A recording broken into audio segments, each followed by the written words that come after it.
కేరళను దేవతల భూమిగా చెబుతారు. ఇక్కడి ప్రకృతి అద్భుతంగా ఉంటుంది. ప్రకృతి మధ్యలో కొలువైన ఆలయాలు మహాద్భుతంగా ఉంటాయి. పురాతన కాలం నాటి ఆలయాలు కేరళ రాష్ట్రంలో ఎన్నో ఉన్నాయి. ప్రసిద్ధి పొందిన ఆలయాలు, పవిత్రమైన ప్రదేశాలు ఎన్నో ఉన్నాయి. కొన్ని ఆలయాల్లో వింత సంప్రదాయాలను, విచిత్రమైన ఆచారాలను పాటిస్తూ ఉంటారు. భక్తులు ఈ వింత సంప్రదాయాలు, విచిత్రమైన ఆచారాలకు అనుగుణంగా పూజలు, నైవేద్యాలను సమర్పిస్తూ ఉంటారు. కొన్ని ఆలయాల్లో కుక్కలను అత్యంత పవిత్రంగా భావించి పూజిస్తారు. అంతేకాదు, ఇక్కడి దేవతలకు నైవేద్యంగా చేపలను, మద్యాన్ని సమర్పిస్తారు. వచ్చిన భక్తులకు మాంసాహారాన్ని అధికారులు పంపిణీ చేస్తారు. ఇంత విచిత్రమైన ఆలయం కేరళ రాష్ట్రంలో ఎక్కడుందో ఈ వీడియోలో తెలుసుకునే ప్రయత్నం చేద్దాం. ఇంతటి వింత ఆచారాలు, విచిత్రమైన సంప్రదాయాలు ఉన్న ఆలయం కేరళలోని కన్నూర్ జిల్లాలో ఉంది. కన్నూర్ జిల్లా వలపట్టణం నది ఒడ్డున పరాస్సీని మడప్పుర శ్రీముత్తప్పన్ అనే ఆలయం ఉంది. ఈ ఆలయం మత్తపున్ అనే స్వామికి అంకితం చేసిన ఆలయం. మహాశివుడు మత్తపున్గా భక్తులకు దర్శనమిస్తారు.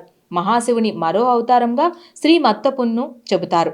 ఉత్తర కేరళలో ఉన్న ఈ ఆలయంలో ఈ ప్రాంతానికి చెందిన సంప్రదాయాలను పాటిస్తూ స్వామిని అర్చిస్తారు. పూజా ఆచారాలు మిగతా ఆలయాలకు పూర్తి భిన్నంగా ఉంటాయి. తెయ్యం అనే ఆచారం ఇక్కడ వాడుకలో ఉంది. సాధారణంగా ఆలయాల్లో స్వామికి నైవేద్యంగా పండ్లు, రకరకాలైన తీయని ఆహార పదార్థాలు, పువ్వులను సమర్పిస్తారు.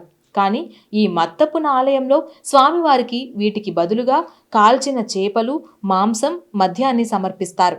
వీటిని సమర్పించడం వలన కోరిన కోరికలు నెరవేరుతాయని, అనుకున్న పనులు పూర్తవుతాయని నమ్మకం. భక్తులు సమర్పించిన ఈ నైవేద్యాలను తిరిగి భక్తులకే వితరణ చేస్తారు. ఇక ఈ ఆలయంలో మరో వింత ఆచారం కూడా ఉంది. సాధారణంగా దేవాలయాల్లోకి కుక్కలను అనుమతించరు. కానీ ఈ పరాస్సీని మడప్పుర శ్రీమత్తపున్ దేవాలయంలోకి కుక్కలను అనుమతిస్తారు. ఇక్కడ కుక్కలను ఆ దేవుని ప్రతిరూపాలుగా కొలుస్తారు. ప్రతిరోజు వాటికి ప్రత్యేకమైన పూజలు కూడా జరుపుతారు. కుక్కలకు ప్రత్యేకమైన ప్రసాదాన్ని కూడా ఇక్కడ సమర్పిస్తారు. ఆలయంలోకి అడుగు పెట్టగానే శునకాలు తమకు ఇష్టమైన రీతిలో తిరుగుతూ ఉంటాయి. వచ్చిన ప్రతి శునకాన్ని భగవంతుని ప్రతిరూపంగా భావించి పూజిస్తారు.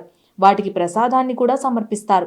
ఇక ప్రతి ఏడాది ఫిబ్రవరి, మార్చి నెలల్లో ఆలయంలో ప్రధాన పండుగ ముత్తప్పన్ తిరువప్పన మహోత్సవాన్ని అంగరంగ వైభవంగా నిర్వహిస్తారు.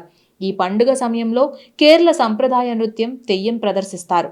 ఈ తెయ్యం ప్రదర్శన అక్కడికి వచ్చిన భక్తుల్లో ఆధ్యాత్మిక ఉత్సాహాన్ని, భక్తి వాతావరణాన్ని పెంపొందిస్తోంది. దీనితో పాటు కేరళ అధికారిక నృత్యం కథాకళని కూడా ప్రదర్శిస్తారు.